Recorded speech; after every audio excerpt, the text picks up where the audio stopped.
It's been such a long time since Boston led the way. It's more than a feeling. It's Mike and Tom to start the day. The heart of Massachusetts should be freedom, justice, and liberty. Freedom led pilgrims to Plymouth Bay. Salem trials had justice too late. The sons of liberty spilled the tea, and then the redcoats spilled their blood. The shot heard around the world rang out from the Bay State. Boston strong and ready to defend. It's where revolution started and ends. It's been such a long time since Boston led the way. It's more than a feeling. It's Mike and Tom to start the day. Quincy Market, Freedom Trail, Charles River, Boston Harbor, Bunker Hill, Griffin's Wharf, Fenway Park, Omar Charge. It's been such a long time since Boston led the way. It's more than a feeling. It's Mike and Tom to start the day. Boom. Good morning. Yep. Here Happy comes the Monday. Yeah, happy St. Patty's Day, right? You Irish people. You out know there. it. Yeah. Of That course. doesn't include me, thank goodness. No, I'm just kidding. I love the Irish. But hey, looks like we're getting a data dump. Some motions just came over from Lemonade that the prosecution is going to argue. I just sent them to you, Tommy, as well. Yeah, we pop them open.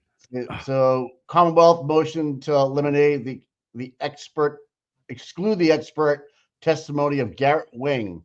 I don't know who Garrett Wing is. Do you? Yes. All right. And then I another one. believe he is the dog bite expert that Melanie Little had on, if I remember correctly, and if what I'm reading is correct. So the mods are on it. All right, Commonwealth motion. Okay, so and then the Commonwealth motion to eliminate to exclude the defense's expert Michael Easter's opinion of the investigation. Oh, so they had someone that overlooked it all, huh? It looks like that way. And the Commonwealth is looking to drink some lemonade with that. So, of course, get that out. I would expect today the defense. The defense witness list today. Yeah. You think? Well, yeah. You have tomorrow. All the motions are going to be heard in the next 2 days. So I don't. They have what? 1, 2, 3, 4, 5, 6, 7, 8, 9, 10 working days from now. So why would the prosecution put those out so early? I thought they knew who they were going to call. I think. I get that part of it, but I thought they were under a timeline to get in their people so that the prosecution could look at it and say, we want to have some lemonade with these people. Mike Easter. My mods. I love my mods, dude. You ready? Yeah. This is our guy, Michael Easter. So you know what? He's an expert defense witness, and the prosecution is looking to exclude him. So the defense witness list is done, basically, and submitted because the prosecution's looking at it going, okay, so why don't we have it yet? Boom. Retired. Okay. Mike Easter is retired as FBI special agent with over 20 years of investigative experience, over a decade experience of national asset in cellular and analyst survey. That's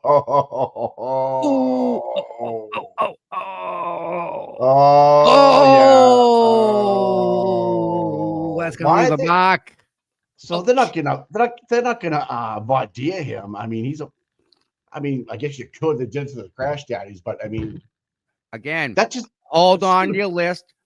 Drop at the very last second. Give them no time to stop worrying about kicking people off.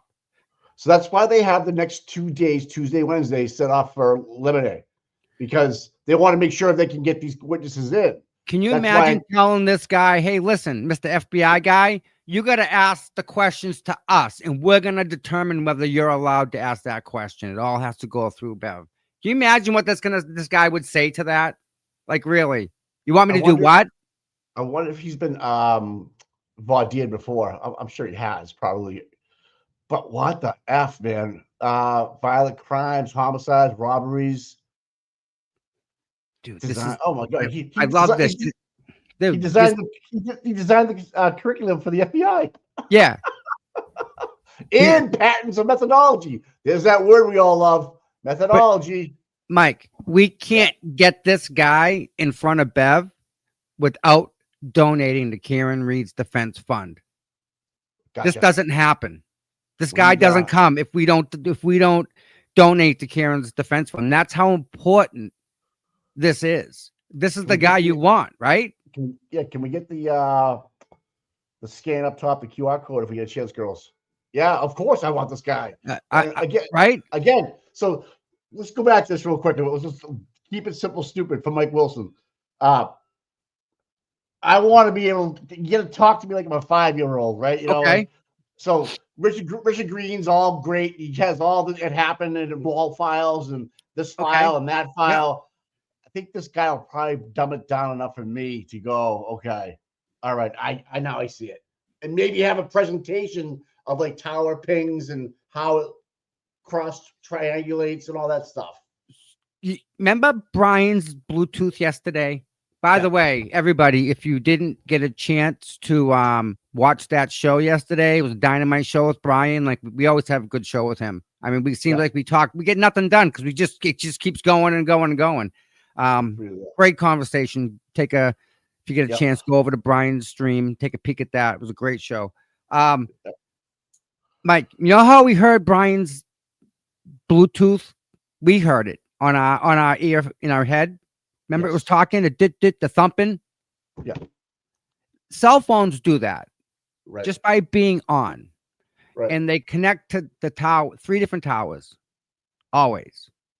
Why is it 3? Is it just a normal practice of 3? Because 3 is the minimum that you need to triangulate where you are. It's just math. Gotcha. How long it takes the ping to reach this tower? How long does it take to reach that one? And how much does it take to reach this one? And by math, it says X marks the spot. You're right here. Okay. Now that's his specialty. He puts that X on the map. But Bluetooth connects to a device when you walk into a house, not so much triangulates your location. So Bluetooth, if I'm on 34, could talk to 32, could talk to 34, and maybe across the street at 31. Right. Again, it comes back down to how powerful the signal is. How loud is your radio? How far can you hear that signal? Get it? Yeah. It's just like music coming out of a speaker, Mike. This is like that noise. Sometimes you can hear it, but not enough to know what it is. I asked a question yesterday. So let's just say when John was in the house. Okay. If there was a Bluetooth speaker playing, if there was a Bluetooth device in another room, if there was other phones with Bluetooth devices on them, his phone would be looking for those. It would register on John's phone. Yes. Okay. Now, if they say that the Apple Bluetooth, the power, the output power is 10 feet circumference. Yeah. Well, that changes everything now, doesn't it? Yeah. And you know what you know what's even more chatty? You know how we heard the thump, thump, thump, thump, thump, thump, thump all the time? The constant, all the time that does that, searching. Even when it's connected, it's still searching. You know what's even more chatty? What? Is your Wi-Fi. I knew you were gonna say that. But that is so chippity chappity. It's ridiculous. And so much back and forth with that, Mike. And a bigger rate because it might be looking for a tower to roam. You'll always have a tower. It's not the towers. They have the coverage down now. That's how they build the networks out. I'm old school. It's what your phone is requesting. When was the last time you did an update? I think like 2 days ago. Okay, did you plug your phone in to do the update, or did it do by Wi-Fi? I think it did it by Wi-Fi. It did it by Wi-Fi. All the apps on your phone did it by Wi-Fi. Yeah, I'll see every now and then my app will be like circling, like just looking. Yeah. That's right. If you have an email thing on your phone, it's always going, looking, talking to the email server back and forth all the time. Wow. All the time. So And we talked about, remember, a long time ago, we talked about that. Now they talk. You ready? Right. If you want to go on the internet, like a web page, we'll do this. We'll go back to this guy's web page. Okay.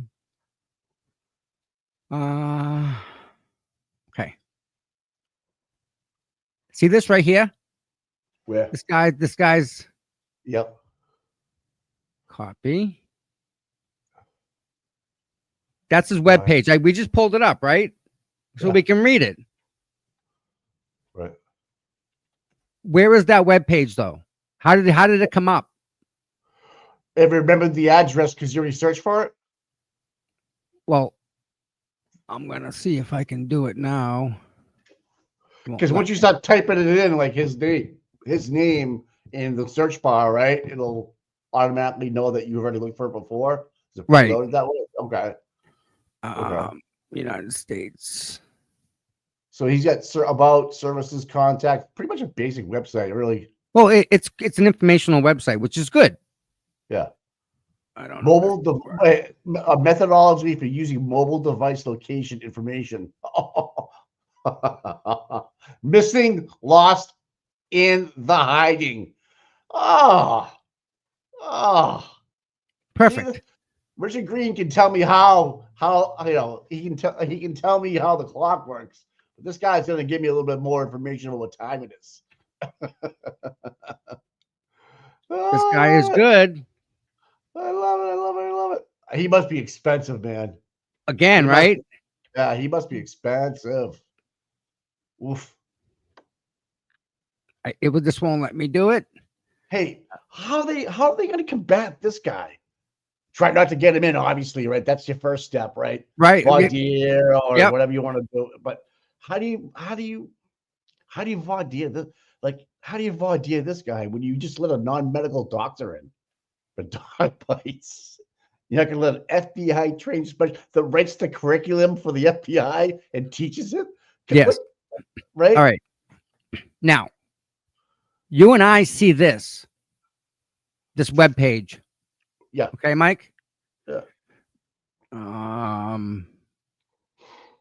This one. So, my computer asked the internet, where is this web page? Right. This is where it is. This is his IP address of where that web page is located. Physical. Right. This is me. It's my firewall. And then this is Comcast. This goes into the backbone. So the router. Every single one of these pieces of equipment I went through to get his website, right? Chain of custody, so to speak. Like what took place to get to where you had to go. Exactly. So if I say, Mike, I need you to go to Fenway Park. Well, you go out of your driveway, you take a right, you go down the street, then you take a left, then you take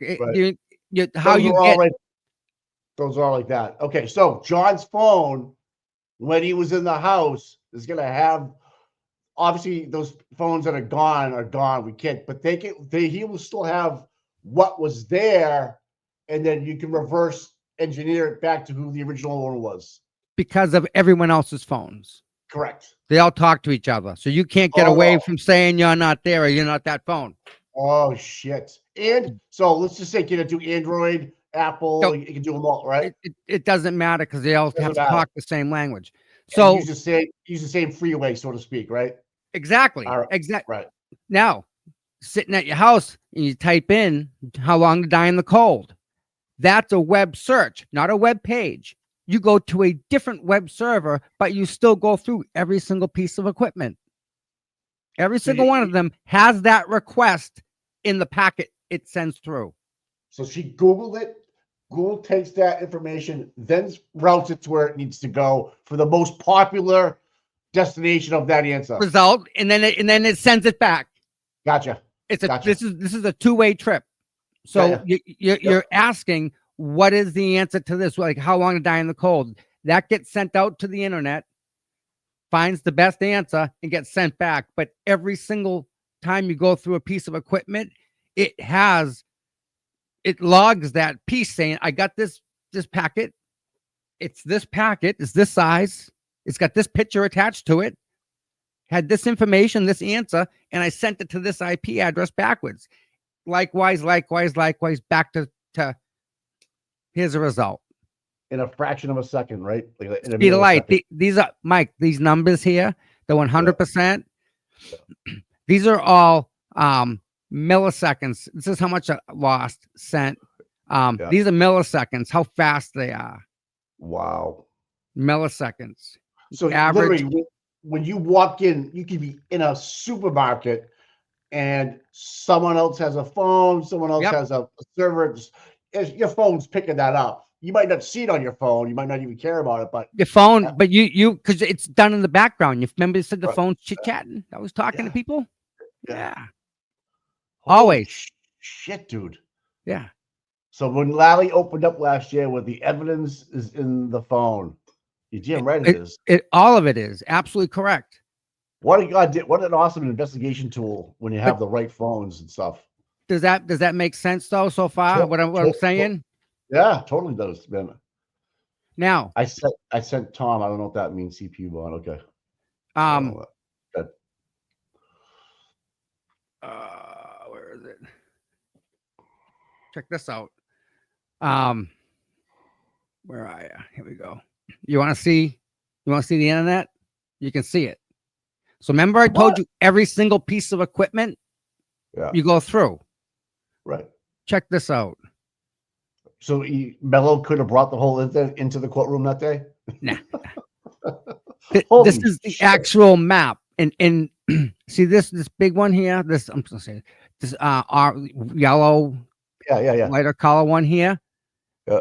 That represents a massive pipe of information. Yes. How fast you direct shot from New York to California without going through any pieces of equipment per se. Look at the one below the green map there. Look at the East Coast was just a hub of just data. Everything. And because where see these lines, they actually come from the bottom of the ocean. They come up underground from underground. For boats out there and stuff to use the internet. Yeah, you don't want to catch on one of them. Each color represents the size of how much data it can carry. So it's like a T1, which some businesses have. Then you have a T3, which is some big businesses have, like Fidelity. They have multiple T3s. And then you have like an OC48, or the Big Daddy is an OC192, which is the biggest internet pipe. It can hold the most data through it fastest. So that's fucking crazy, dude. But that's now every single piece of equipment. If you want to go to Boston to Florida, you may have to go and if a piece of equipment's down, well, you have to go. That's right, because that's exactly what the router does. Hey, I'm down. Go here. Right. And that one says, hey, I know, I got it. You're going here. So it's all sharing amongst each other. So you all talk to each other. Otherwise, the internet doesn't work. So there was a tornado down in the Midwest somewhere over the weekend. So everything that's down there is just getting rerouted around today because everybody's on their cell phone still, but it just takes a little bit longer, maybe for you to get that connection for dialing or something like that. What do you mean? Kind of like if a storm comes through, a tornado and blows out. Yeah, okay, so I'm gonna have to reroute you. And like when you're away on vacation and you say like you're in Hawaii, you only got one way in, one way out, so it's a little bit slower, right? Yeah. Well, no, it depends on it's fast. On the traffic, I guess. There's no connection. There's nothing to go through. Right. So you're going sent directly speed of light to that huge hub in like LA, and then boom. Okay. Zipped over to New York and the Boston. Like each one called a hop. Look at the one in Atlanta, huh? The one in Atlanta is busy. Big hub. Yep. Wow. Now, so can you really get away from technology in this world? No. Can you really go? No. Everything's based on it. Everything. So now they have John's phone. They can pretty much backtrack into anything now if they get the right. Well, they have all the data. So Mike, yeah, give me a website. Give me one off the top of your head. Pornhub.com. No. Oh, all right. Give me something.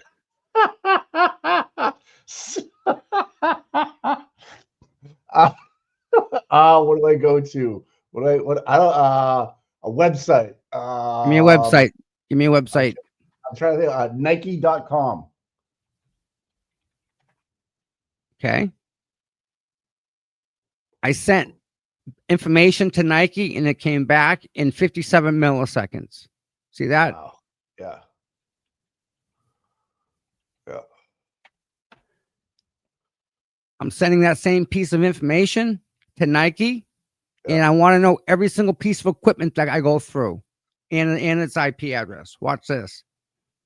Holy shit, dude. You went through Plymouth. Look at that. I'm in Plymouth in roughly 12 milliseconds. That's Pretty the cool, average right there. Wow. So like today it's raining, right? And Yep. I'm using my Wi-Fi TV. All of a sudden I lose a power here or lose a pole here or something. Yep. Yep. You get now, not just that, but water slows down all these pieces of equipment. Right. Water is bad for this. Right. Also, when it rains, people stay in, and the amount of bandwidth goes up exponentially because more people are on their phones and their televisions and playing their Xboxes. I mean, just people have watches that are on the internet. I mean, so everything is on the freaking internet, Mike. Everything. Let's just so you're watching the Super Bowl and you're in Argentina. You're not, and you're on the Wi-Fi. You're not going to be able to see it sometimes. They might slow it down a little bit for you. Gotcha. Because there's so many people on that so-called bandwidth server. Gotcha. And it can only give out 100 bits of information a second. Right. That's all it can do. And you got 300. It's gonna say you're in line. Yep. Yeah. Yep. So but it'll constantly keep trying to reroute you if it can, though, right? See, this is what it's doing. That's exactly why, Mike. I'm getting no response here. So it's trying to go around a different way here. So let's say that Karen said it takes a lot of work to triangulate a lot of stuff. So someone has to be able to look at all these longitude, latitude coordinations and figure out, like, because to find out if they went to Lank's house was actually almost like a physical numbers. Yeah. They're just numbers. Out of like 60,000, whatever pages it was. But so this is interesting. Obviously. So can you take an IP address in a search engine and reverse engineer that? I guess. Oh, absolutely. Yep. Okay. Because on the internet, Comcast, for example, they say, listen, we're gonna sell internet to these people out here in the world.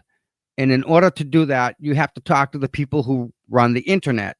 They say, okay, we're gonna give you a block of IP addresses. Here is 100,000 IPs that you can use. Right. And then they go to T-Mobile, then they go AT&T and Verizon, and they sell them blocks of IP addresses. Make sense? Yep, it does. Yep. And there you go. So everything that's what I need to like. That I'm pretending like I'm a jury, guys. That's kind of how I'm thinking lately. I want people like me, women like me, just get out there and understand what's going to happen. Like, pay attention to, like, okay, if John wasn't in the house, this data wouldn't be there. Correct, and he wouldn't have. I guess my question is, okay, would Karen's phone pick up the Bluetooth inside the house? Probably not, but it would have picked up the Bluetooth of Maxon, Danubio, and Nagel driving by her. Possibly, right? I would say that her Wi-Fi might have talked to their Wi-Fi. May have caught either home's Xfinity, because what Xfinity's trying to do, right, is they're trying to make it so that if these people on the street have Xfinity, you can walk down with your Xfinity phone and use their internet. Because it's not, so you can use they want you to use the stranger's internet to be able to get out to the internet. because it's just their internet. People come over to the house for the first time and say, "What's your password?" I'm like, "Get the fuck out of here!" But imagine just being able to walk down the street, right? And in order to make a call, you're actually talking to the people. You don't even know who they are. You're using their internet because it's not really theirs. They're leasing it. And by the way, good morning and happy birthday to Brian from LTL. It's his birthday today. Irish Catholic, my friend. Oh my God, I saw the pictures of all the college kids getting rowdy yesterday too, man. Alcohol is a wonderful thing, Tom. What's this? Will you watch with us the Mrs. Little and Mr. Wing shorter interview? I hope he can bring the imagine if he could bring, remember he brought the arm? He had the arm, he showed you how the bites are. So that's the other guy we're talking about? Mike. What? What? So that's the other guy we're talking about. The guy is one is a phone guy, and the other guy is data expert guy. Yeah.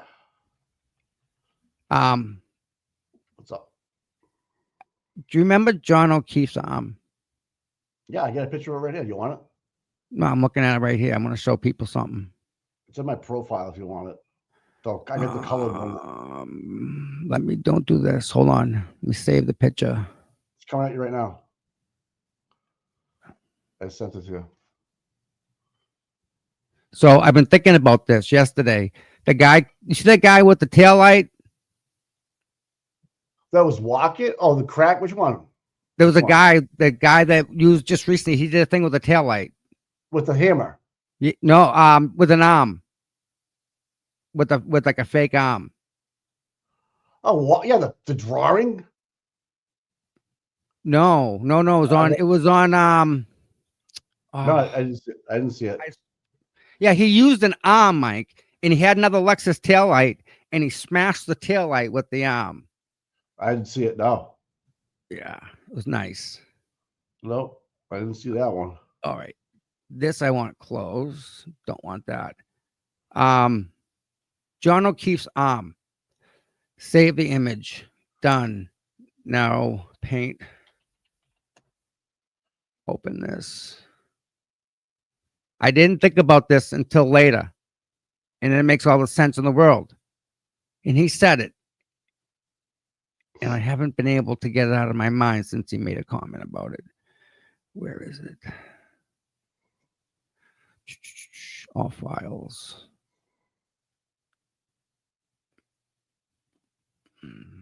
I haven't seen the one with the fake arm. No, I've seen the one where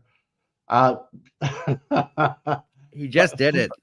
Flip ahead made one of a train hitting me yesterday. You see the one with him in court?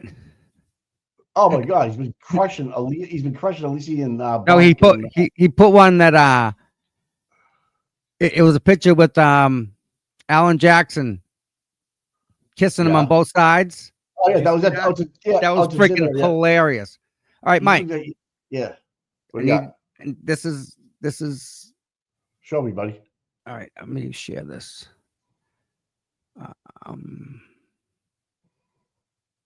Mikey, he posted with it. Okay. Streaming ad. Here we go. I'm going to share this. Yeah. All right. I'm going to play Microdots in a second. Yep. Yeah, definitely. But I need you to look at this first. Okay. Go ahead. Yeah. I'm waiting on you, man. See his arm? Yeah. If he got hit with a tail light, they'd be different.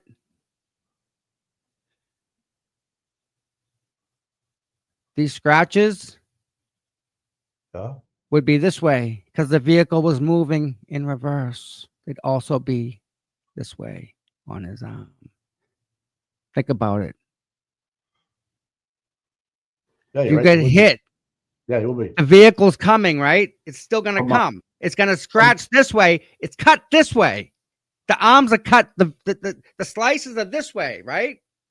Yeah, because they'd be this way because the vehicle was moving this way. I understand. Yeah. But they're vertical. Was the video? You have a video of it or no? No, but think about that for a second. I did. We went over this before. Right, but these scratches they'd be you'd see a pattern of them being down his arm, not just across. I agree with that. No, I knew that we talked about this before. Yeah, we did. Yeah. So that's been the angle of them. They don't seem right. The more I think about it, right? This. I think someone else did too. That it doesn't line up. Someone's trying to say they had a guy. Someone drew a picture of John allegedly walking and Karen hitting him from behind, and his arms like this, and it hits him right like this, and but it doesn't. The math doesn't math, and that's how they're trying to say he got hit. I'm like, this is crazy. Well, see, I mean, I'll give you some vertical, okay? Like Buzzsaw, I'll agree, right? I'll give you some of the vertical, but you got to have some of that horizontal because the vehicle was moving. And threw him 30 feet, allegedly. It proves that it was not a car. Well, yeah. The car never hit John, and John never hit the car, period. They'd be this way. I'd stop. Yep. You're right. It'd be the opposite way. So, yeah. Let me see if I can find that, guys. It was on, where was it? Did I watch it on YouTube, I think? Oh, here's another lemonade right here, buddy. Oh, my. Another one. Here we go. Yeah, dub commentary. So this is one, there's the new defendant's motion to impound Exhibit 1 in support of the defense. So the defense is trying to impound something on witness of Dr. Judson Welcher. Request for a voir dire allowed. So this is going to be a voir dire. Who is this guy again? I'll tell you now. Dr. Judson Welcher, Welcher. He's a PhD. What the fuck? Whoa. All right. So I don't know who this guy is. So we know what his specialty is. Anybody? Can you Google it? Yeah. He's a MS PhD, and he got allowed for a voir dire. So Dr. Judson Welcher. Oh, hold on. Maybe the mods got it already. Yeah, I think they're kicking out the old guy that was the examiner. This might be the new examiner. Oh, this is it. Oh, this is long. Yeah, well, we want to give us the short version about it. I can't watch this, dude. Norsky's got the okay, cool. About the guy about the FBI. Cool. It's getting out there. What's this?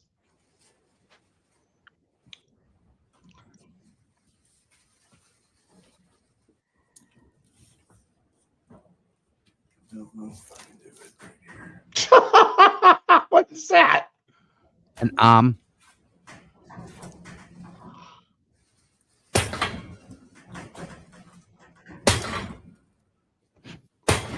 Smashing it. Ain't gonna happen, dude. Yep.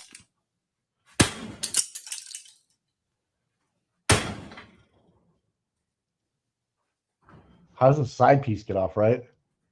Watch. He's laying into this, man.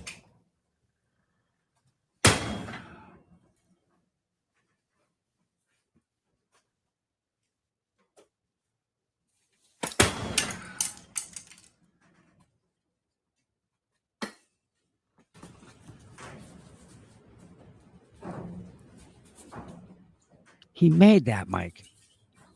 It's got a covering on it, rubberized covering. He's smashing it. Hardcore. It's connected to the frame at the back. Watch this. Watch.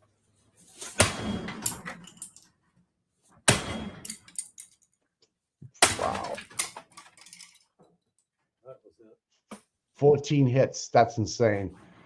So that never happened. But he shows you the arm. Didn't break any of the diffusers. And he's so absolutely freaking right. First light. Right. Did arm do that? No way. There's no way. Absolutely no. It still way. works too, Mike.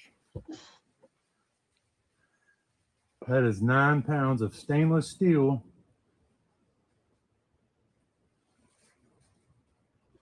With fiber reinforced rubber, 1 millimeter thick, Watch this. I'm gonna pause it. To mimic skin. It's tougher than skin. I didn't want anything that was going to hamper the destruction of the taillight. See the way it cracks too? There's a crack here. My hands are One on here. fire. Well, Literally. it's But look at this. The whole passenger side of the taillight is busted off. The whole everything. That's how it Split connects right back. where The wing nut. chrome piece is on the side, and tore that whole piece off.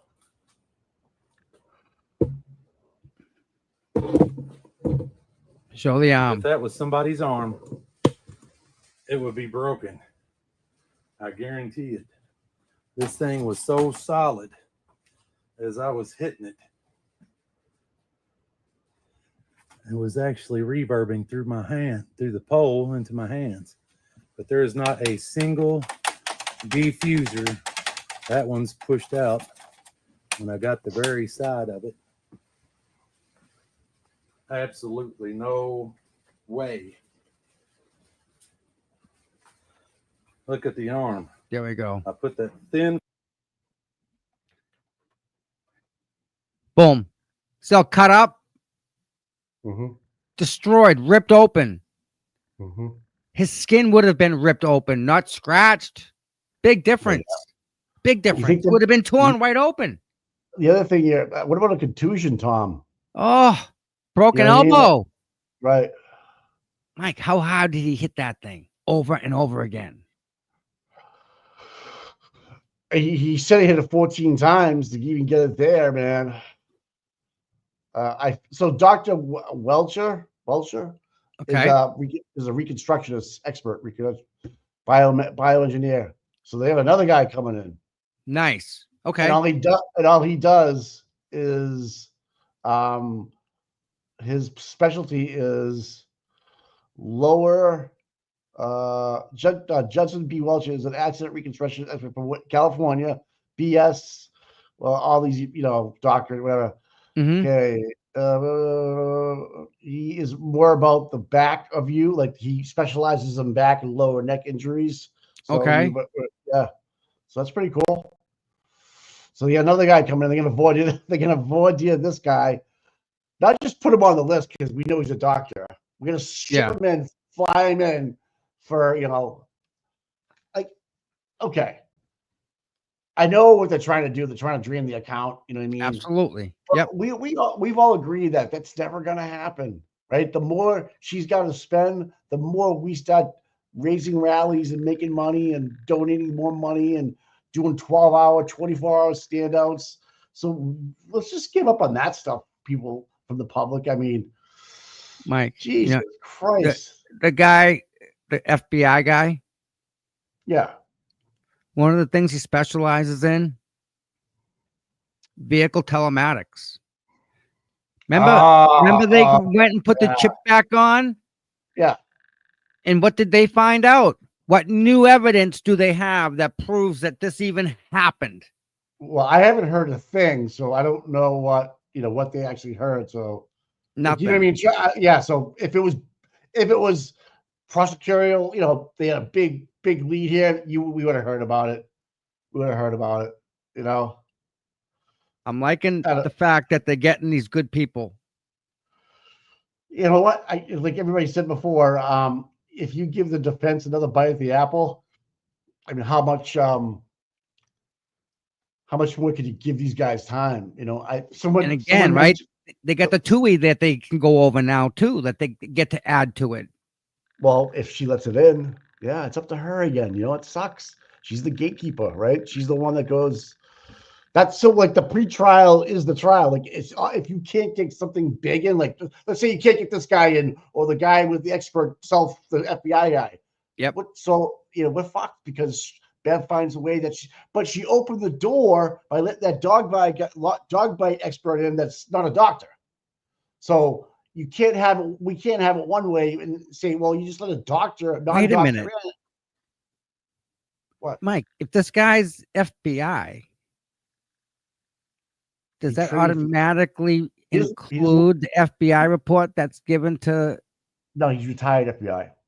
He writes the curriculum. So he's a civilian that works. Yeah, it works. Okay. Was, Okay. Yeah. you know what I'm saying? Like Yep. So the FBI can hire him.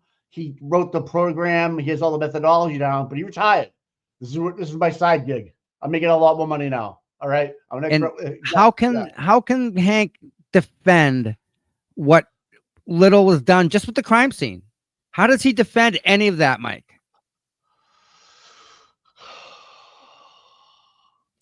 Tom, it's Spanky Brennan. Good luck, bro. I don't know. That's why I think all these motions eliminate. I just let him get in. Just forget the bull and let him go. That's why you have 2 days of it, Tom. Tuesday, Wednesday. They're gonna take 2 days of it for sure. You know. All right. So here's my dilemma. What? Tomorrow there's Aiden and there's Karen. What do I do? Where do I go? That's a great question. I know that Aiden had mentioned that trying to get his motion moved up to the afternoon, but still, you have all day of trials.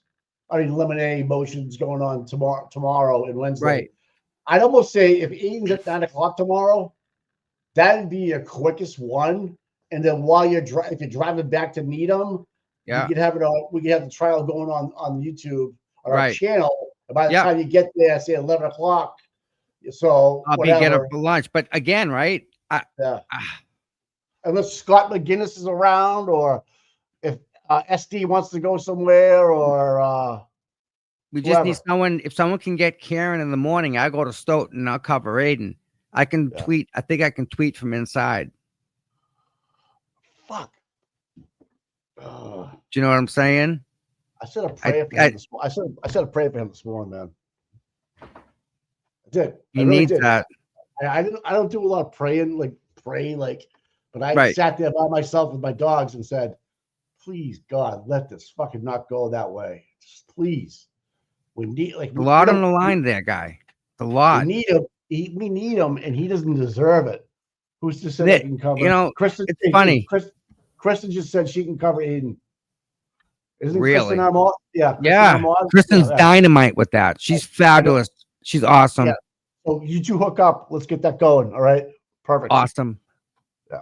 I like that idea. Yeah. All right. Sweet. Kristen, my girl. Retired of Joe's she's awesome. Doesn't mean anything but a fucking coffin doofus is retired, right?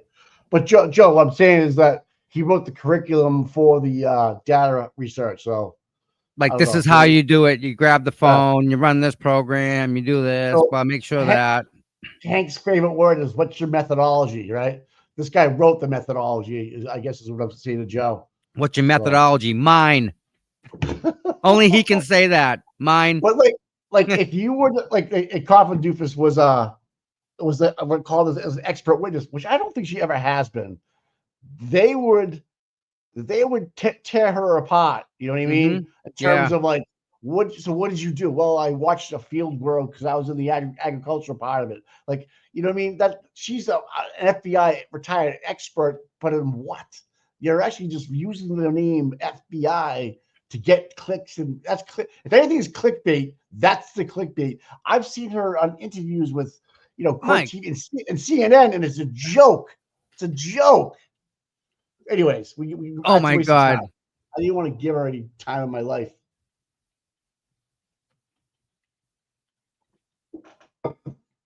But anyways, we can get. You want to play out Microdots? Microdots. I'm trying to see something here. Where is it? Nikki, Nikki's like Canoni's law. Any defense motion that can be denied will be denied. Happy St. Patrick's Day if you can't read. Oh, what a buzzkill, Nikki. Come on. Where is it? I'm looking to trying to show you something here. You have to see it because it's not believable. And I can't find it. Anybody have anything handy where Jennifer Coffindaffer, she took down somebody who was trying to attack her as like a Oh yeah, the parking lot. yeah in the parking garage. Oh, Remember, and it was all staged. yeah, joke. So I want to talk about what a brilliant move Yannetti did by defending that state trooper. Really? I think How? Let's talk about that. How'd that square out with this? Okay, state police are getting all this rub from the Karen Reed case. Your Yep. main attorney in the Karen, your lead attorney, the Boston attorney, is representing Karen Reed against the state police investigation protocols. But now he takes on a case, Mr. Kent, who's accused of soliciting sex in lieu of towing your car. That trooper, the uninsured vehicle. Kent, yeah, Trooper Kent. Now he's representing him. So good faith, hey guys, it works both ways. If you're a good guy, I guess sex, I get it. Everybody's got their vices. Everybody does their thing. I understand it completely. But if that guy is lying in the parking lot about the solicitation, Yannetti will flush that out. And Yannetti won't take a case unless he knows there's an edge to it. Am I right?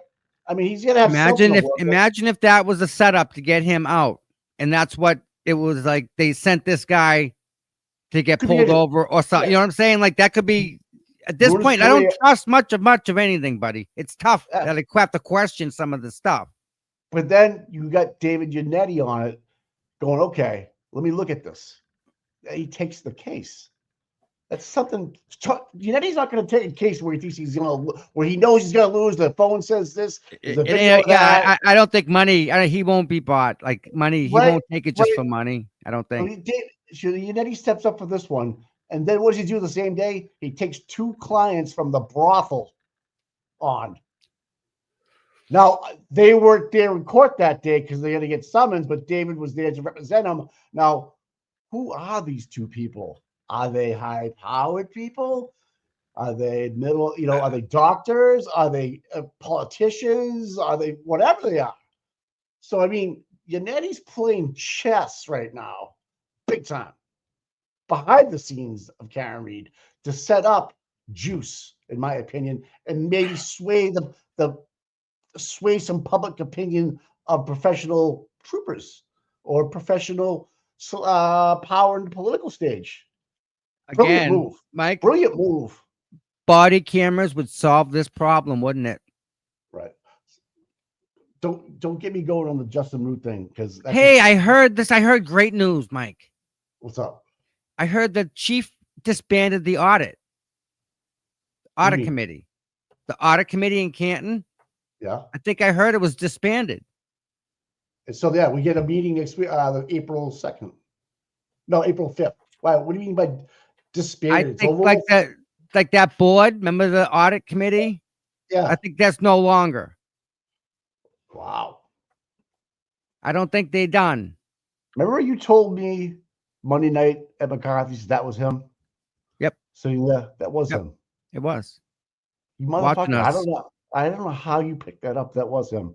And he came in because I'm sure the eye in the sky caught us outside chit-chatting. Because I said, listen, let's to the ladies, let's move down here and talk. So we're not even near the front of his building. Because I was sitting at the end of the bar and his wife just kept on looking at me, giving the evil eye. I'm like, I didn't know who you are. And he knew exactly who you were. Yeah. And you. And all the.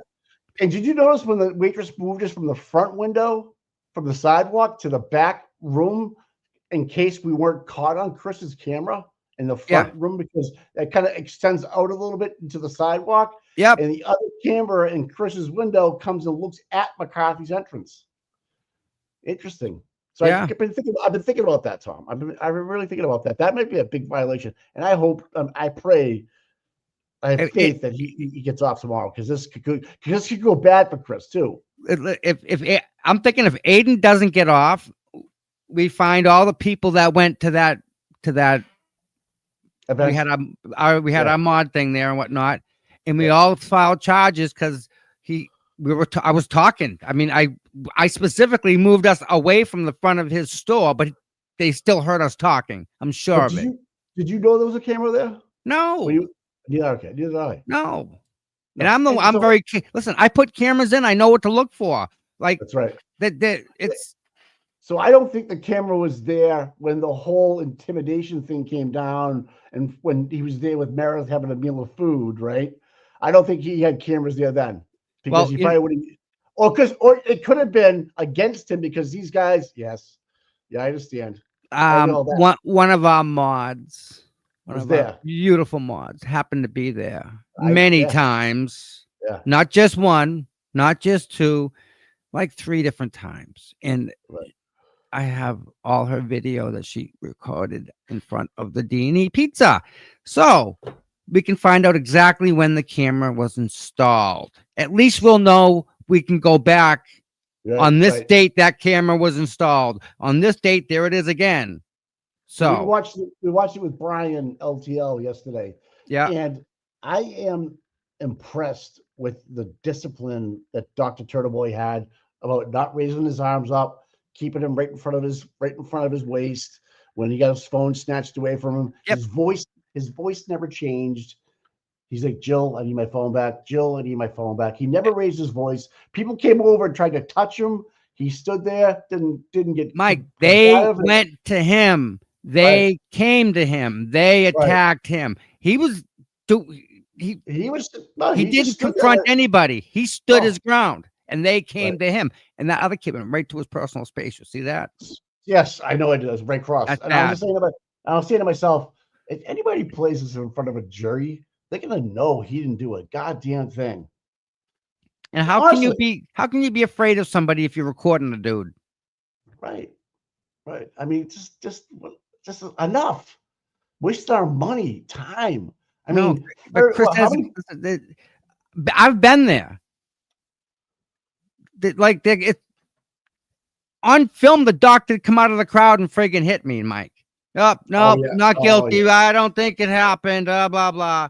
And what did he got in the freaking cruise, walked right in opened the door, tried to get in the front seat of the cruiser. Take me home. I'm ready. I watched it live, dude. You had it going live. And that nothing happened to him.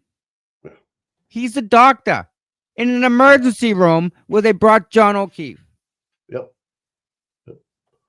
He's a doctor. A doctor at that hospital would do something like that out of the blue. Go and hurt somebody. And guess what? He plays ice hockey with all the guys. Yep. We know Proctor, he's a goalie. We know that. He plays ice hockey. Big loss yesterday for Canton and double overtime. They got spanked. Oh, double overtime. They lost 3-2. They lost. They lost. Oh, I did hear this though. The whole Bill Ricker student section was yelling "Free Karen Reed" the whole game. If anybody has video, have that. I mean, listen, I'm from Canton. The kids are innocent, so most of them are innocent as far as I know. They're playing the game. Oh yeah. So they go to 4-on-4 in the first overtime, and then they go to 3-on-3 in the second overtime. It was a good game. I mean, Bill Ricker tied it up with under a minute left or just under 2 minutes left. It was just one of those games. You know what I mean? But anyways. I remember I went to something in Canton on Halloween, and a guy tried to run me over, and then that happened again in front of court. And Denham, the guy backed up and came at you. Remember that? Tom, you're just a glutton for punishment, man. I swear to God, these people come at you like it's no big deal. No problem.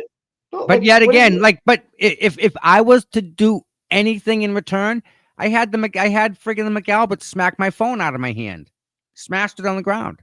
Right. Like, that's okay. I can't do that to them. I can't even say a bad word to them that'll hurt their feelings, but they can do whatever they want with fucking impunity. Sorry for my swearing, but man, they don't understand it. These are you want your kids over someone's house like that? I wouldn't let my kids over that. No way. Not going over there. I just it's like it really is 2 tiers of justice in Canton. So I know the Young Jerks played the and I have it too. I'll post it again. But a debate, if you will, with Conley versus Harrington, and Mm-hmm. just the difference of John Conley's attitude and how he speaks in public versus a professional woman who answered it with the right tone and just and never got upset, never fumbled with any question. Like, and I'm like, we need Susan Harrington in this spot so bad, so bad. He actually called Helena Rafferty the queen. Yeah, that's telling, isn't it, Mike? She's just the Very queen. telling, We found the queen. right? I was like, and she, obviously she was going to be the next in line. She's the queen, and that was the And way. again, I, you I, want I was like, are you? There's only one queen in Canton, and that's the real deal O'Neill. Okay, let's get that right. She makes boss moves. I can tell you, I'm disappointed with the chief of police in Canton. I'm very disappointed. And Very disappointed. they're trying to jam The true colors come out, and Yep. what she did to me can never be undone. And Never. she's on the witness list. She's on the witness list. Be careful, people. If you're sending tweets out, she's on the witness list. Piece of work. So is Aiden is on the witness list. If Aiden gets harassed now, he wants to meet with his advocate. It's one of the things he wants to do is meet with his witness advocate. I love it. She's looking for a boyfriend, I heard. And he wants to escort in, and he wants the state police to escort him in. I think it's funny. I don't know. All right, listen, I need 2 minutes. You got 2 minutes? Yeah. I need 2 minutes. What are you doing? Lots of fun, Mike. You logging off? Or No, I just need 2 minutes. Yeah. All right, I'm going to play this. Oh, Microdots. Yeah, of course. This is everybody. This is a trailer to his new video that I absolutely can't wait to see. So, please enjoy Microdots. Like and subscribe.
Wow.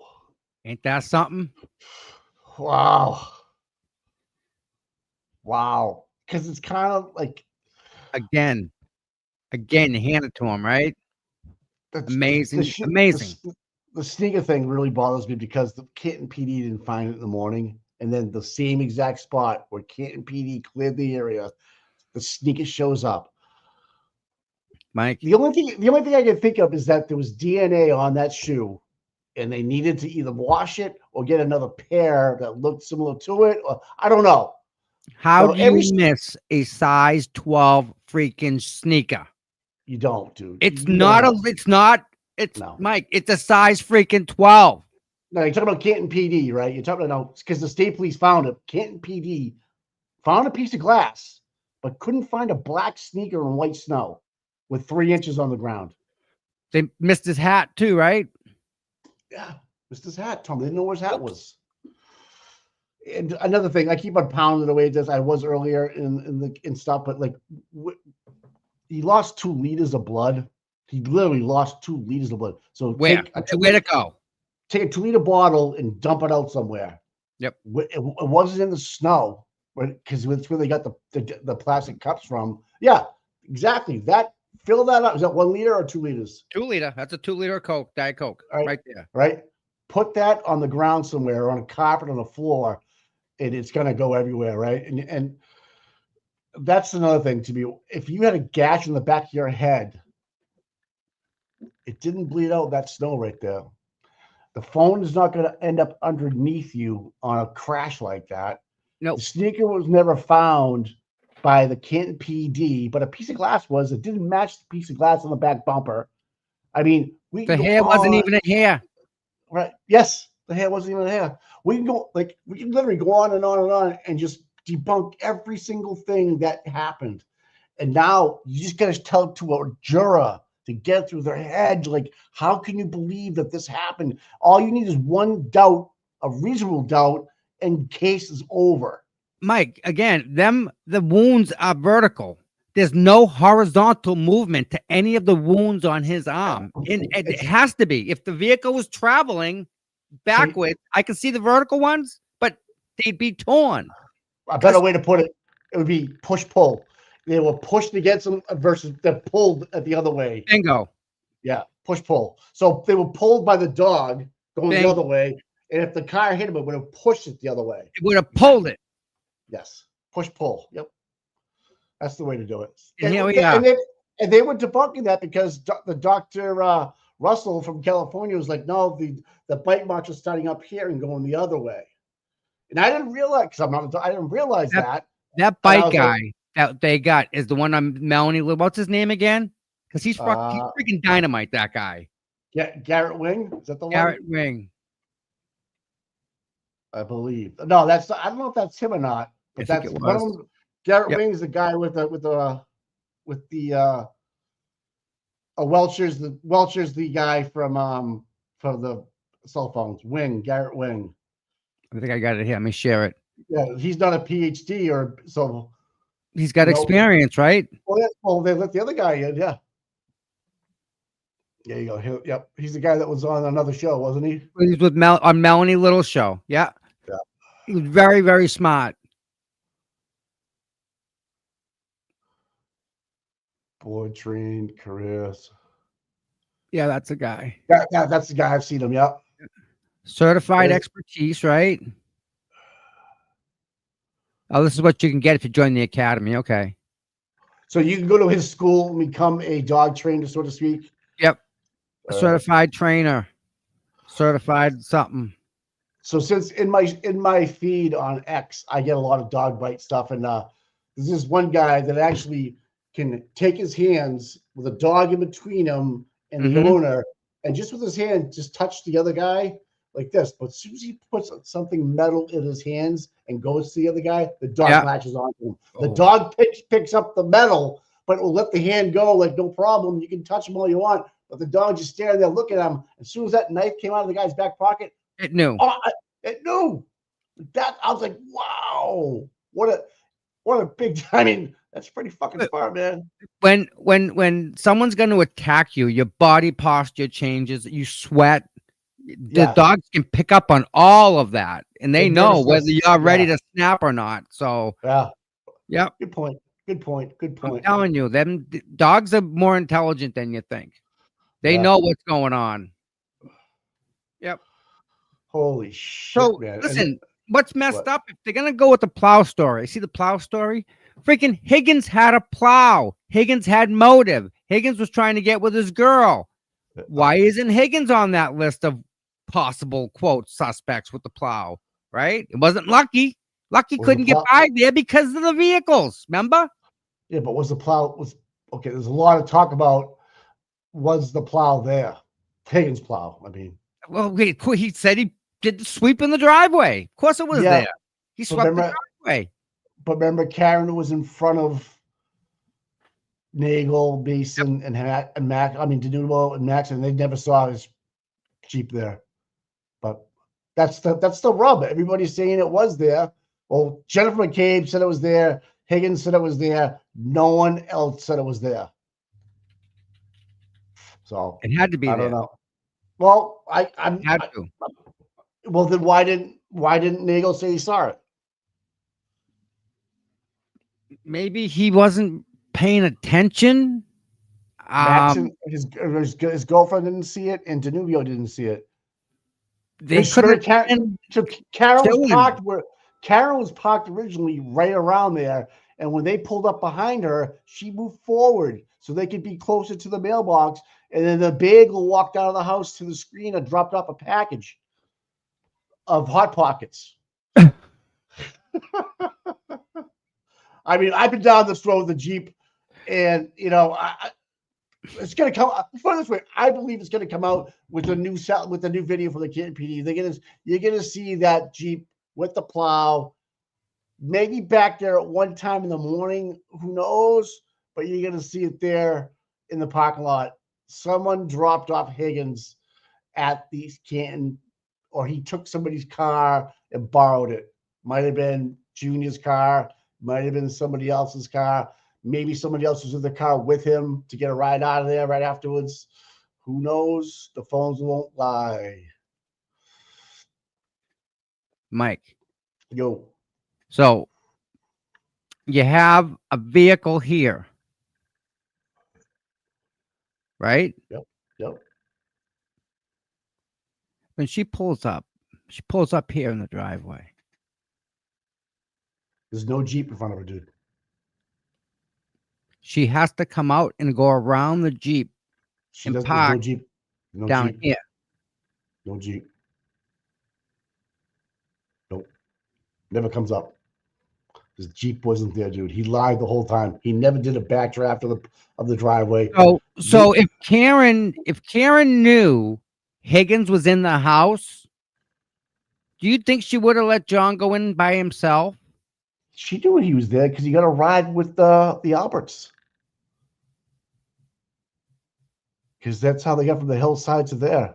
And let me tell you something. The film, there's got to be film somewhere of him in a car, getting in a car from outside the waterfall. There's got to be a video of that. People, I'm just telling you what I've heard. So when Mason, Nagel, Danubio, and Matt had the Maxim pull up, they say there was no car in front of it at all. They say it. Go back and watch it. Guess what? They never saw it. They never saw you. And Karen's parked where the mailbox is right now. When John went in, he jogs in. Why does Karen move forward then? Because Nagel pulls up behind him. So they're back here right in front, like halfway around the driveway. She pulls up towards the trees and stuff, and they pull up where the mailbox is right there. If the Jeep was there, they wouldn't have been able to do that because that's where Higgins said his Jeep was. If she pulled up to the driveway, the end of the driveway, right here, John jumped up right in the house. What part of the driveway? The right or the left, brother? Driveway. So what does she do? She pulls forward. She doesn't go 2 steps forward. She only needs to move forward 1 spot where the plow truck would have been, the Jeep. I can't see your point, dude. But anyways, all right, right here, Mike. So she drops John off here. Right. She drives forward. She has no need to take the second spot. She was here. She realizes the truck behind her is trying to get here. Oh, okay, I'm blocking the driveway. So she's going to pull forward. She pulls forward here. The only way she ends up in the second spot down here is if there's a Jeep parked here or a vehicle. There's no way you pull why would you pull down the street so far for John to come out? if he Okay. comes out this way. I see your point. I see your point. Why didn't, if everybody wants to say the Jeep was there, why didn't 3 people in that pickup truck say that there was, they could see Karen parked with the light on? She in was her car? already down here when they went by her. Right.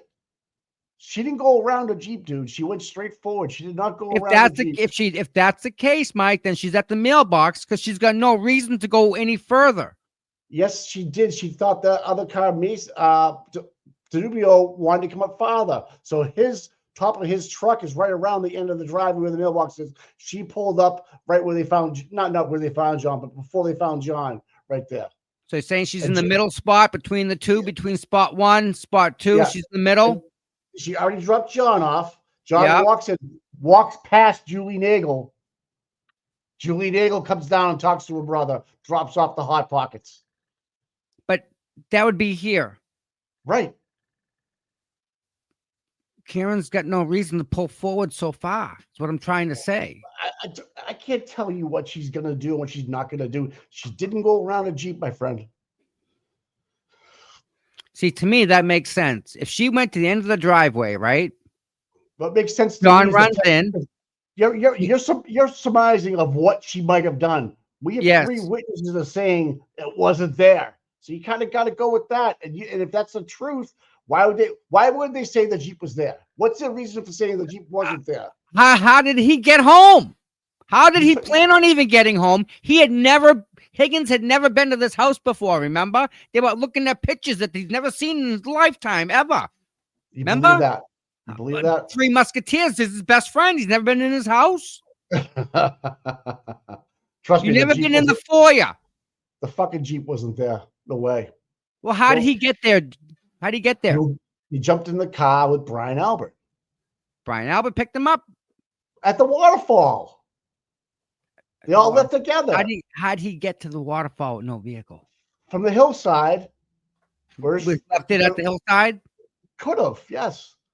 And then on the way home, they would have dropped him off at his vehicle. So Why would Higgins would not be without a vehicle? He's an ATF agent. He needs a friggin' phone to be on and a way to get from A to B, no matter what. He leaves the hillside, goes and drops his car off because he had to go back there and move his cars around later on that night.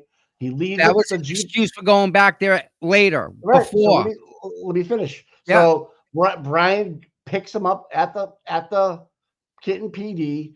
Brian's parked. The other Brian parks his Jeep. He jumps in the car. Maybe he was going to spend the night who knows? Who knows what he's going to do? Maybe he's planning to spend the night because sleeping up. He's been drinking all day. He can go to the flop house up the street. Yeah, but in freaking West Roxbury.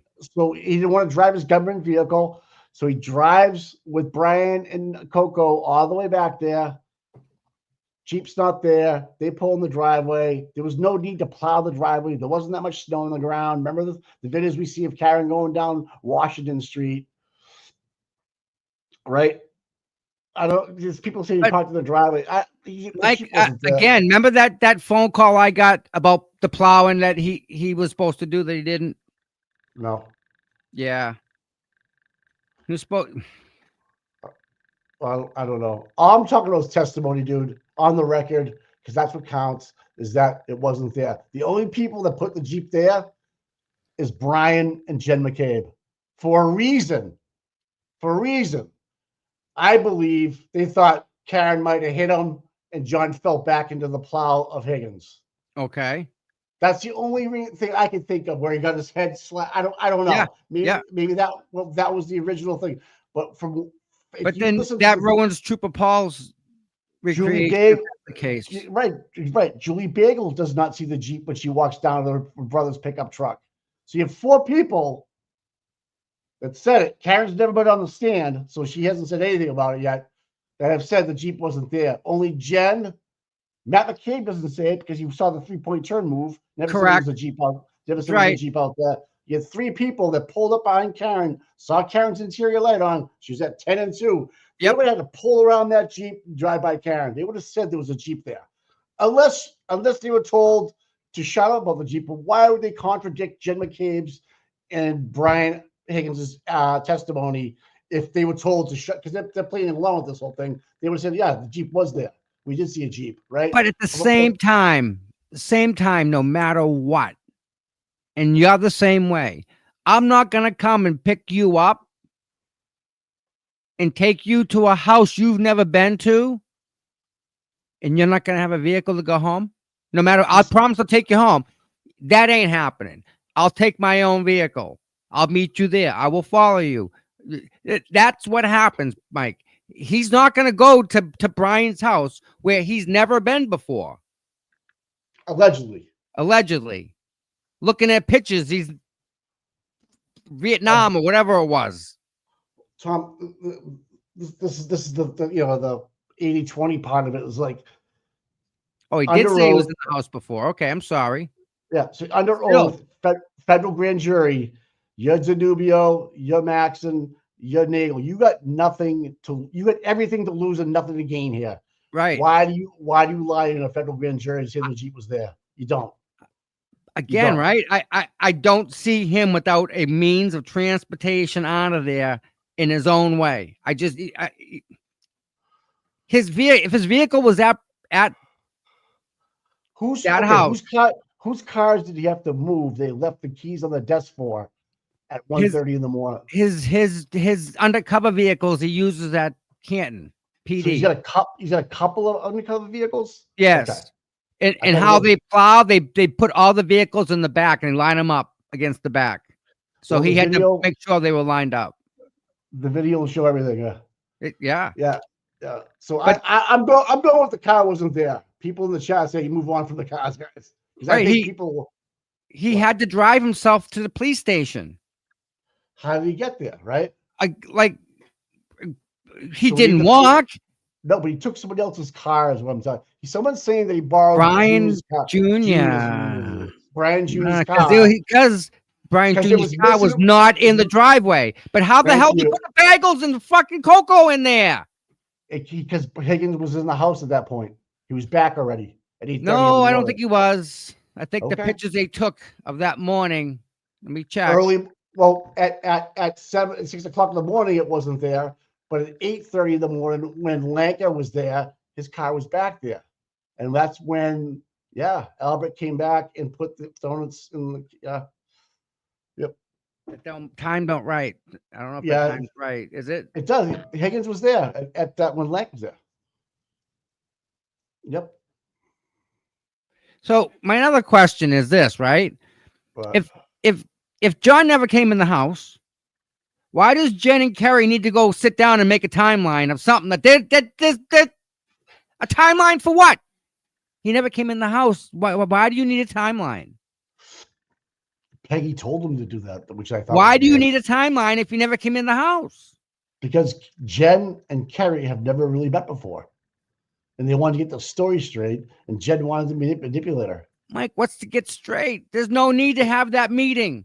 I understand what you're saying, but the lie, you got to keep the lies straight. Again, there's no reason to have that meeting. No, but I don't know. I don't know what the answer is to that one, but they did, and they have a timeline to keep their lives straight. And like Jen says, Kerry's telling them everything. It's perfect. You know what I mean? And they were never friends. They were never friends before. So there's a lot of theories going around about Higgins and how he got back to police. But if you have 4 people that went in front of a grand jury and said there was no Jeep there, I'm going with that because you're not going to lie in a federal grand jury. Because even Nagel goes, what, the federal one? Yeah. He goes, the feds, he's not going to lie in front of a federal grand jury and say the Jeep was, My opinion. I agree with you, but it just, that doesn't make sense to me. Like, it doesn't. I don't get it. He has to. But Jen and Brian Higgins want you to believe that it was there and what the position of the plow was. Remember they were asking him how high the plow was? Yeah. Plow, maybe. They knew the Jeep wasn't there, and they were just baiting them on to give them more information about how big your lie is going to be and how bad it's going to be when I break you down. And that's what's going to happen. Because they remember this, they can't get rid of the information that they've already testified about. True.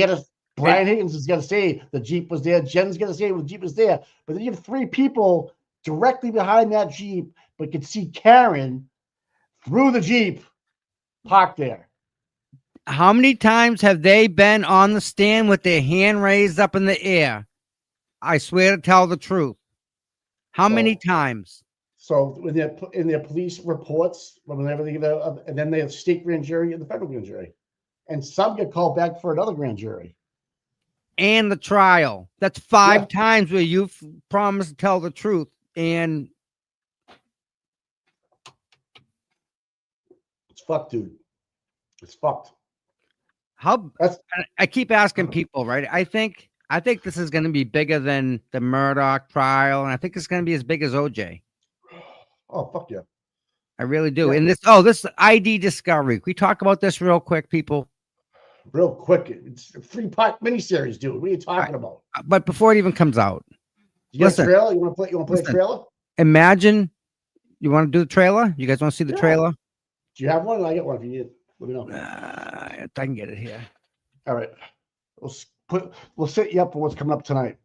A couple of people are having watch parties tonight. If you're interested. So I can't play it. There we go. Okay. Ready, boys, girls? Here we go. Here we go. Here we go. 2 minutes. You got 2 minutes for me? I need 2 minutes.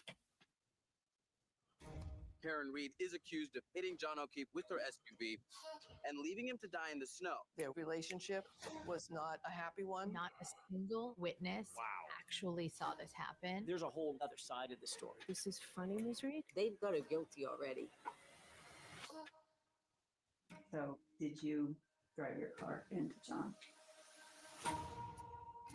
Doing this film is my testimony. I want to say what happened exactly as it happened. John was a Boston police officer. We went to the bar with a bunch of cops. Jen McCabe invited us to the Alberts. Last I ever talked to him when he got out of my car at Brian Albert's house. Everybody liked Karen, and everything changed. He was found dead on the lawn of another police officer. This is one of their own, and that raises the stakes. Miss Reed stated that she hit him 3 times. I hit him. I hit him. I hit him. That statement doesn't appear on any of the tapes. They were shocked. I am not on trial. I am a witness. It's impossible to have any sympathy. They're all lying. She'd smile or laugh. She's posing for pictures. Her behavior, in conjunction with the hard evidence, points in one direction. DNA evidence placed parts of John on Karen's car. That's not true. Feels like I'm in a bad dream. This can't be real. She was angry. She had been drinking. How many calls? There was over 50. What did you text about going through Karen Reed's phone? No news so far. There were gasps. One of the most uncomfortable moments of this entire trial. Shame on you, sir.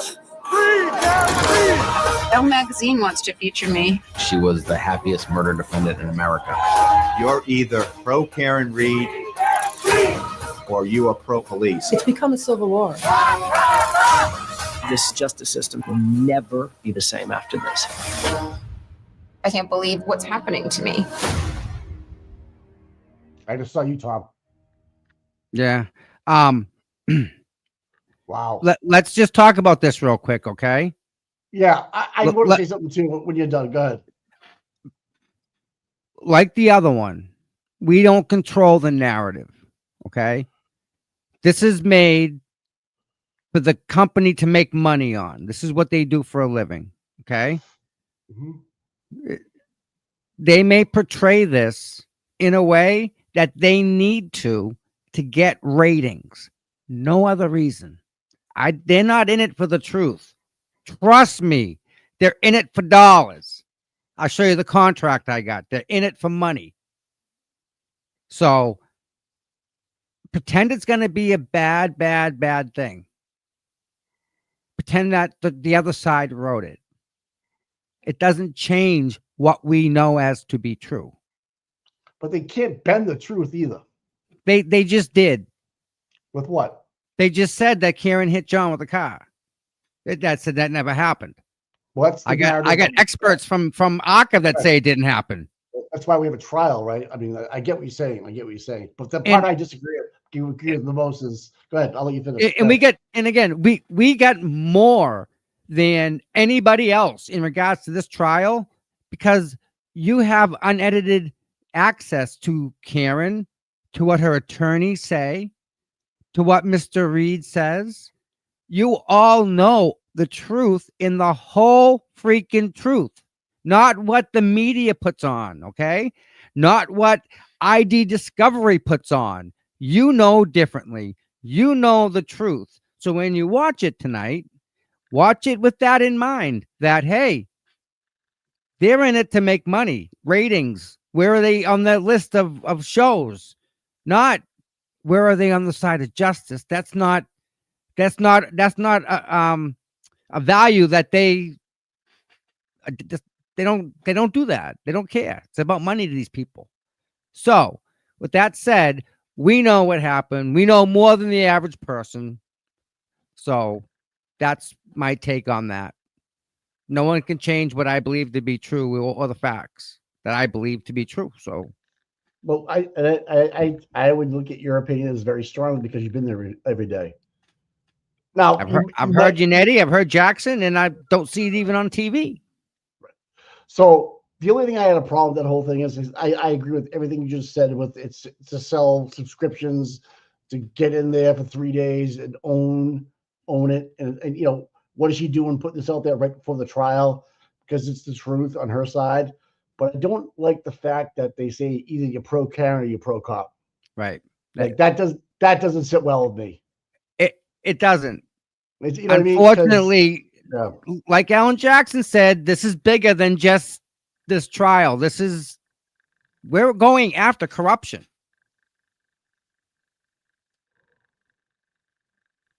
You can't tell me because look at Yannetti, what he just did. He just took on Officer Kent for that salacious indictment there. If he was pro Karen and didn't trust the state police and believe in the judicial system, he would have never done that. You never know, though. You never know. Think of what this guy can tell Yannetti for his own personal experience. Oh, I get what you're saying. Yeah, okay. This makes Yannetti so much stronger. He knows the other side. I understand that. And I think he's trying to sway. Hey, listen, I'm not a bad guy here. I'm just trying to defend my client the best I can. And I believe her to be innocent. And I believe one of your own to be innocent. Right. And I'm willing to take a case like this on and take on 2 customers from the brothel because I believe they were maybe set up. Who knows? I don't know. But I wasn't there. He can see he's smart. He's for being a lawyer and being a prosecutor and being a defense lawyer now. How does your mind has to swing so far and just be unbiased about what's right, what's wrong, and that's it. There's no gray. Like the North Carolina State Police guy, it's black. It's no gray. It's black and white.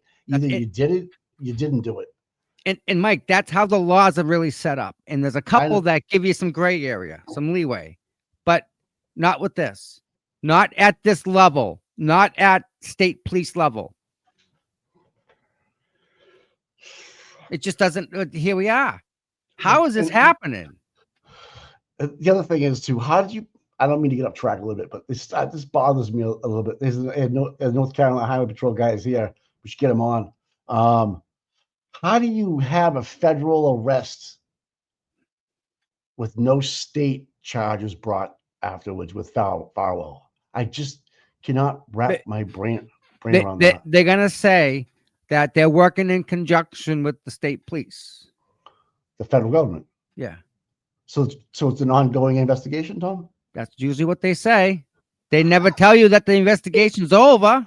Haven't heard that investigation is complete. Have you? So that would mean the state police who didn't bring the state charges because it was a murder or suicide and it's a death, they must be getting some kind of heat a little bit. I'm just saying. I'm thinking, wow, I have a federal arrest of Farwell, but I get no state charges yet. Huh. Interesting, Tom. Interesting. And wait a minute. The same guys from Canton were involved with the ones in Stoughton? No. Exact same ones, yeah. Stop it. Yep. No reports, nothing, just Was Garino involved with Birchmore? Yeah. Greeno still has a damn phone. Was Fanning involved with Birchmore? Yeah. And they leave him out all the time, Mike. So the Karen Reed investigation might be over with. But we have a federal indictment on a murder charge from one of your own in Stoughton has connections with the Reed case. But no, there's nothing going on. Nothing to see here. Nah, if you can arrest this guy with his little kid in the truck. I know. Hey, love is fair, man. I don't care. I love kids. Trust me, more than anything, they're innocent. But you got to do what you got to do, man. There's no gray, Tom. There's no gray. The same kid was it the same kid that in the truck? No, it wasn't the same kid. That was born? Yeah. So it was 2 years. This kid was like 6. It was the older. Yeah, he was summertime. Has it been 6 years? No. This kid was like no. He was 21. It was 2021. It was 4 years ago. So okay. My point is that the reason why they took him down away from because he has guns in his house. Yeah, well, they don't want to. Yeah. You know. Can you believe that? Looking at your kid, knowing that you just, I can't. They had an officer. They had to distract. He was playing with something, and they had distracted him. Oh, he's going to talk to your dad, or kind of thing. Yeah, you're not going to throw a flashbang at a 6-year-old. Not happening. But that kid's going to need to talk to somebody later on in life, or be coached. Because dad's not going to be home for a while. Yeah, dad. I don't want to laugh because no. Kid's innocent. But people will say, okay, the Karen Reed investigation's over. Okay, we have a federal arrest of Farwell going on. Because the data dump on that phone. And so if you start talking, if they're already up on Lanca's phone because he was at Birchmore, or Kelvin Albert's phone because he was at Birchmore, if you were already up in that wire and then Johnny happens, what happens then? Well, we'll keep it under the Birchmore name so no one else, That's why I started laughing to myself. Okay, yeah, tell me whatever you want to tell me about the Reed case. Go right ahead. That's why Liza Little was trying to bring in to the court. Right. As they should. And Right. and then there's Fanning that says this juror here was out talking about the case. That's it. That's all he said, and then you're gone. Yep. If he wasn't part of the jury, then how was he the one to go in front of the judge and say this lady was out talking about the case? That's right. If he wasn't the guy in charge of the jury and in the security of the jury, he was doing his job. I have no doubt that those civilian investigators hired by the state to go out and watch these people, see who's the most vulnerable to go out. Now, everybody's talking about, well, you can't get, jury, got people that can figure out jury's motions and emotions and personalities. Mm-hmm. Really, all you have to do is look at the zip code, where they're from. Coptown. Right, demographics, like, okay, I want somebody that's more blue collar. Let's look at Rockland, Randolph. You know what I mean? Or I want Wellesley, or I want Brookline, or white collar. That's how I would look at that. That's how I would try to narrow down to what I want for a jury. And I understand it's both sides have to agree on it.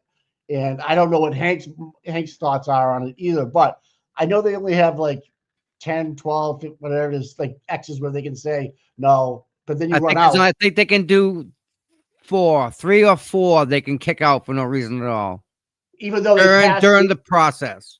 Yeah, they passed all the questions. Yeah. They're gonna say, you know what, we don't like it anyways for our own personal reasons. They don't got to give a reason. They say juror, whatever number, see ya. Yeah, bye. right, Gone. Right. And they're allowed to do that. Both sides. Interesting. Even Karen's side. If someone's looking at Karen funny, you're gone. Yeah, bringing that back, it's like, who looks at a person that's on stage for the rest, lose their life in jail, and you worry about the faces she's making? That's what you took away from that? I mean, seriously. Mike, there's a lot to it. There really is. Yeah, and I Jesus mean, Christ. she woke up this morning with a murder charge over her head. JoJo, it's the question of the next jury. I'm almost inclined to say, yeah. What do you mean you don't have the money to do that? I can get the money. Hey, they're the ones that brought it to trial. I just find it interesting. There's so many, like this plow thing, Tom. We go back to it, right? I know people want to talk about the car, but it is a big deal. Yeah. It really, in the big scheme of things, it's a big deal. It really is. Now, so if Nagel, Maxon, and Danubio all have cell phones and they were close enough to 34, that's going to give them the timeline as well, what time they pulled up. Correct. Right? So we get locked times of connections, so we'll say, pretty accurately to what time they left and what time they were there. Based on the log file inside the Comcast router, if it's within distance, yes. And absolutely. This expert that we want to put in from the FBI could probably triangulate that information a lot quicker than. Now, Richard Green's just going to take a phone and tell you what was on it. Right. And this guy, I think his specialty is putting it together. Gotcha. Here's the picture. Like, here's he gives them the data, but here's what it means. Like, Karen was speaking about Richard Green giving her a bunch of numbers, and to her, it didn't mean anything. Put him into GPS. It's Lank's house. Right. From Jen's phone. Right. So it's just numbers, and it's putting the numbers together to get the picture. And it should be easy. John's phone's going to be damning because how to get to where it was, what time was it ever turned off, when it was moved, because it knows everything. Oh, and they have it, and it's exculpatory. She said, throwing us throwing one cell phone in the trash. Yeah, like consciousness of guilt. I mean, exactly. You know, that's just we could just go. There's so many things, and there shouldn't be. It's a murder trial, for crying out loud. But the problem is, we talk about it. We talk about it every day, right? Right. They go to court. They talk about it for 5 weeks, 6 weeks, whatever. I just can't get past the fact that they care about when, they didn't care about the Yaga guys. They worry about Karen's facial expressions. They knew that they were both drinking and the car was at the same place. Right. Like, so what did we miss? The phone data didn't kick in. They didn't understand the 227 search, right? The butt dials. But give me odds of that actually happening. Say, sure. Let me just tell you how. When you have to win the lottery, this statistical, right? Yeah, give me some numbers, right, for that to happen. And Alisi will do that, like, to a T. I definitely know he can. Oh, without a doubt. Yeah. So we get this time we get Alisi, and we got a whole bunch of new experts. Yeah. So I think we're in a better position. We've already went through this already. We know what they're gonna try and do. Expect them to start. I'm waiting to hear the Karen gonna flip any day and take a plea. I'm waiting to hear that one, right? Because it's always every day it's something new, Mike. Remember, it's something every day. It's something. It's always something. It's just I've noise. never heard. Just noise. Just noise. Twat. Yeah, I haven't heard that.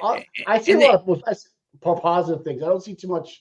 I haven't blocked anyway, so I really don't see it anymore. But I wonder what Plevin's take is on all this stuff, and like, how can he actually, with logic and common sense, figure out that this actually happened the way he thinks it happened? He must go to bed at night thinking of ways to distract people. I don't understand it, but talk on that for all corruption. Yeah. Oh, absolutely. That's another show right there. Look at this one, Mike. Yeah. Okay. Who is going to bring the charge? The state has to bring the charges, right? Can you imagine that? But here's the thing: if Karen gets acquitted, right? Yep. And she's found, not guilty. Okay. Does the state want to bring charges against somebody else? They have to go back and rethink this whole thing. They don't have the evidence, dude. I can see Meatball now. We had the right person, but under the circumstances, we lost the case. We are no longer going to have the charges brought up, and anybody else. We're moving forward. The investigation is closed. But here's what this is how easy they're going to make it. The car was there. John was there. Karen was there. Karen left. John was where she dropped him off. Right. You surmise what happened. It could be the state can't investigate a murder, but they can investigate the investigation. So if the investigation part blew the murder charges against Karen, now that opens the door for the feds to come in and say, okay, how did you get to A? How did you get to B? through the state process and break that down. Well, why'd you do it that way? You didn't do it that way the last time you had the same situation. I understand. I understand that. Yeah. So here's the issue, right? They Double jeopardy, yes. got him. The feds got Farwell because she was a witness, and they got him for that. Right. Yeah. How can they charge? How come they never look at Fanning? Fanning. That's right. That's Tom, you and I scratch our heads all the time. He was in South Carolina when he got the text messages from Mike about no ass, whatever all that and he stuff. said he didn't open them, so he's just got pass on that. But we know. What about the other ones? The other ones he did open. Yeah. I can't. Put he was their boss on that same text stream guy. Yeah, and then he's the one that interviewed Farwell, Free Fanning, Flip. Yeah. I don't know. I mean, if Farwell is inside talking to people, he knows everything. He's the. I mean, he's the one that can bring this whole thing down. That's all I have to say about that. And I'm pretty sure it's happening. So how can it not? Shut the Reed case down. Okay, yeah, we'll tell you that. All right, God, whatever. You guys want to think? Go ahead. But man, the Farwell was because they have a live body in jail waiting to go to trial. Yeah. So that case is ongoing. And again, you have a very unique situation where you have somebody who has the ability to squeal on them. Yes. What if he shuts his mouth? What if he says, "I want a lawyer," and doesn't say another word? Well, then you're up against the machine. I don't know. I mean, why would you? Okay, why would you carry? Again, in my mind, I'm like, why would I carry the money or carry the water for all these guys when I know my brother effed around, Divine effed around, and you know what I mean? Yep. I'm not going to be the only one that goes here. So and so effed around. There was other girls involved. Right. We all talked about how this was going to be an unalive situation with 4 different police officers from Canton. We all talked about how Fanning interviewed me. We pulled up next to each other in cars because we're bros. We're from Stoughton. This doesn't make sense to me. And if I'm Matthew Farwell, I just don't know what I'd do. I got 3 kids and a wife. Where do you even begin? And I'm wearing orange, and I'm in jail for murder. 1. Death penalty. Death penalty, dude. Forever. I'm 35 years old. Copy of Massachusetts State Police Report. September 24, 27. Another report. Is this all the stuff you got? Norfolk County District Attorney's Office. These are the numbers. What's this copy of circular for Welcher? This is the guy with the phones. Yeah, this is the guy with the phones. Yeah. Copy of cars. What cars? What's photographs? Photographs of cars from Mass State Police. Flash drive. Interesting. Another report. Yeah. Master report. Administrative report. Report. Wow, a lot of reports here. Closeout report. Do you think that guy Welcher believes in metadata? I think so. But if there's so many, Mike, if there's so many reports here for the state police, imagine what the FBI has for reports. This is the state police. Imagine what the FBI has. Their list. Look at the dates on them, 2024 too. It's just kind of odd that the reports are so old. I agree. Oh man, I don't know, man. There's so much going on. You got my mind spinning right now. We can talk about anything right now. I'll get fired up about it. But you know what? We have the show. Yeah. We can talk about you're going to go to Dedham tomorrow morning. Is that the plan? And you're gonna tomorrow have, I will go to Dedham. We have a mod that's gonna go to Stoughton for us, so we'll have both on this. And I'll be here, and so that'll be on like around 8:30. if we start seeing McAlbert show up, we got a problem. We got a problem. Just saying. Yeah, well, Kyle Dougal shows up and he's on medical. He's freaking walking pretty good. I don't see what's probably can't ride a desk. It's interesting that Wanda's is on the prosecution list.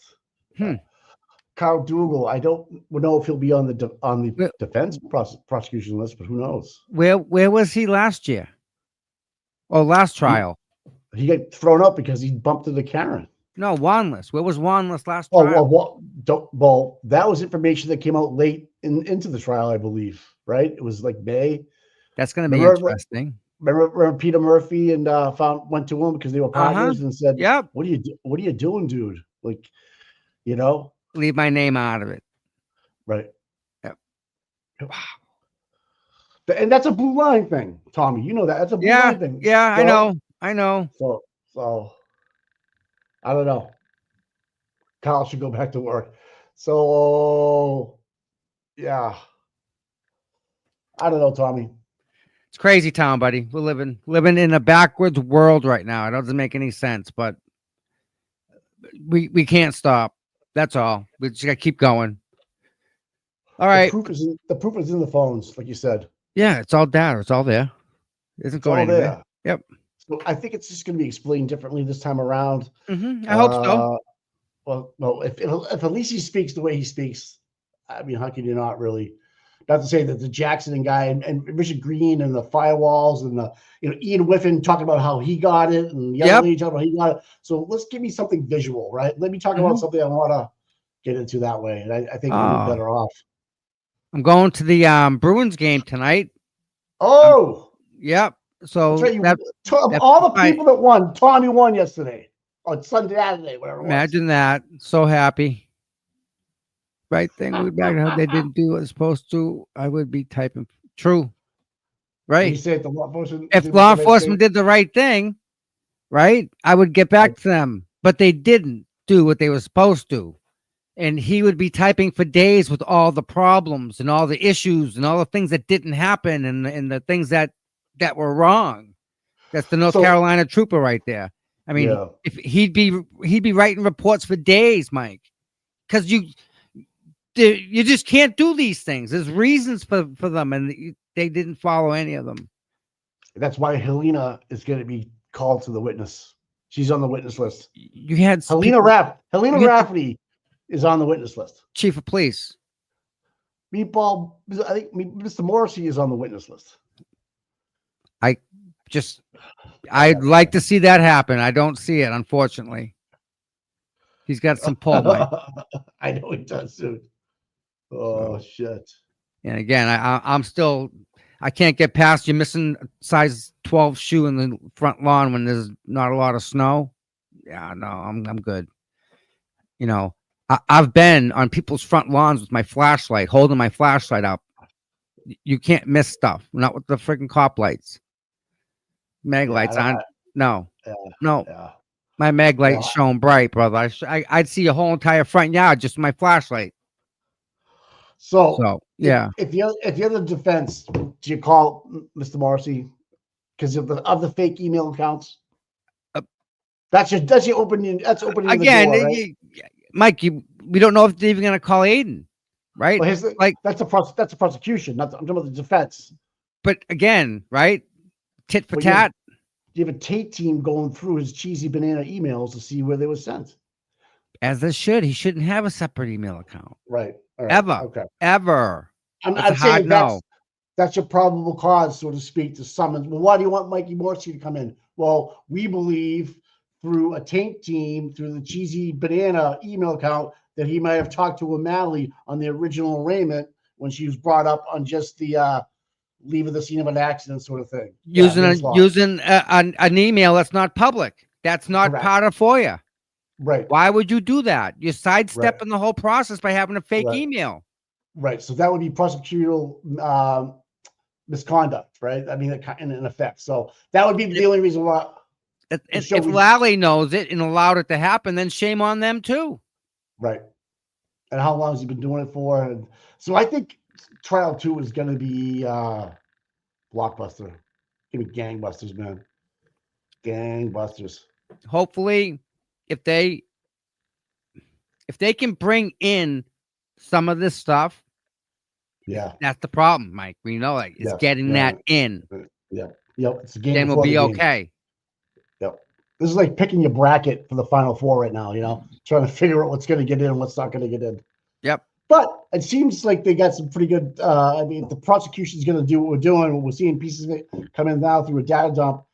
I mean, they got all the right people in line to really respond to the prosecution's witnesses, Ian Whiffins and so dog experts or whatever you want to do, fighting right back with even better witnesses, right? With PhDs attached to them and things. So, and not just that, but we've had all this time now.